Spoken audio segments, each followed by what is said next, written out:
So the All Black squad for the Rugby Championship has been named. It's a pretty big squad to start with, but they said they are going to trim it down through the course of the competition. If you haven't seen the squad, I'll just quickly go through it now. So forwards, you got Almoa, Coles, Coltman, and Taylor. So four hookers. Franks, Laulala, Moody, Moli, Ta'aval, Tuina Kuafe, and Tuangafasi are the props. Retallick, Tui Pelotu, and Sam Whitelock are the specialist locks. Jackson Himopo has kind of been listed as a utility forward, so kind of lock, loose forward cover. Kane, Fafita, Frizzell, Jacobson, Papali'i, Savea, and Todd are the loose forward specialists. Interesting that Fafita isn't listed as a utility, the same as Himopo is. Halfbacks, Perinara, Aaron Smith, and Brad Weber. Interesting ones there. First fives, Barrett, it's Bodie, Josh Ioane, and Richie Mwanga. Midfielders, Goodhue Lamape, Antonina Brown, Sonny Bill Williams. Eno and Barrett are kind of listed as utility backs. And Bridge, Rico Ioane, Sevu Reese, and Ben Smith are your specialist outside backs. So it's a pretty interesting squad. It's pretty stable for the most part, with some guys who've had kind of excellent Super Rugby seasons getting the reward. The new guys are Sevu Reese, who has had a pretty outstanding Super Rugby season thus far. Definitely not the finished article, but in terms of somebody doing like a Nihi Milaskata from the last World Cup, like a bolter, he's kind of been the main guy putting his hand up. Braden Enor as well has had a pretty great season for the Crusaders, and he comes with the benefit of being able to play in the midfield or in the outside backs.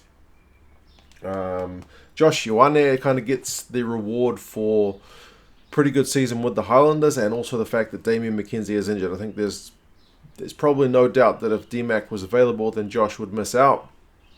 But they've kind of said in the press conference that, they're kind of short on first five cover, so it's good to get him in the squad and I guess get him up to speed. I don't know if he'll get any game time though. Jacobson is also going to be another debutant. He's had a pretty excellent season for the Chiefs, so it kind of makes sense to bring him into the mix. Is that all four? Yeah, that's all four of the new guys. I mean, I suppose it's good for Brad Weber to be back in. He really has had an excellent Super Rugby season. He's kind of carried the Chiefs at times or got them results they otherwise might not have got. George Bridge, injured for much of the season, but pretty consistent when he has played. So he's obviously one that they see for the future. I think for the most part it's pretty good. There were a few notable omissions. I mean, if I look at the squad, that 51-man squad which went to Japan, Te Toiroa Tahuriorangi misses out. Just hasn't had enough game time. He's been behind Weber throughout the whole season. I know they kind of see him as the future number 9, potentially, given his age, but just on form, I think that's kind of fair that they didn't pick him. Obviously, DMAC is injured. Waisake Naholo hasn't been picked. He could potentially feel a little bit perturbed that he didn't make the squad.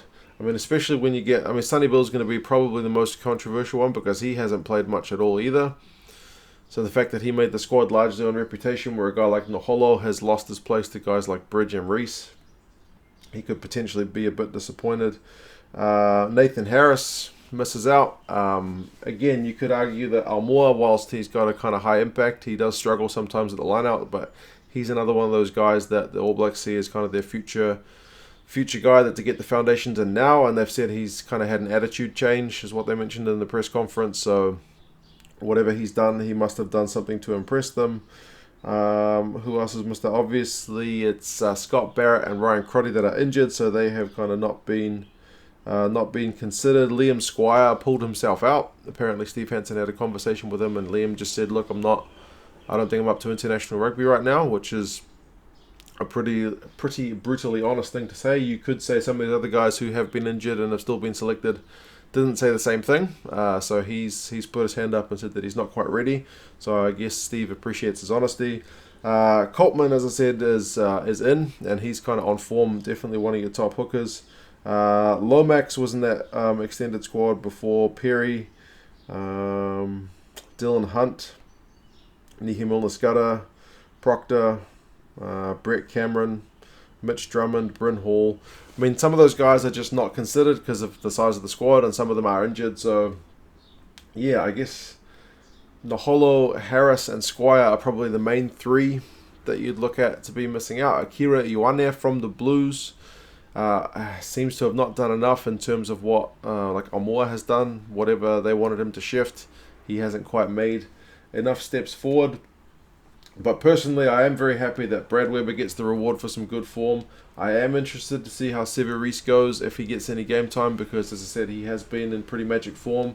Braden Enor as well. I hope he gets some minutes because he does look like a pretty good talent. I am curious to see how that midfield lines up.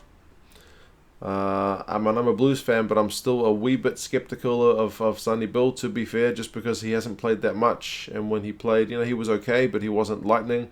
Nonu could potentially feel that he had a better season than Sonny Bill, especially he played a lot more minutes, but he hasn't made the cut.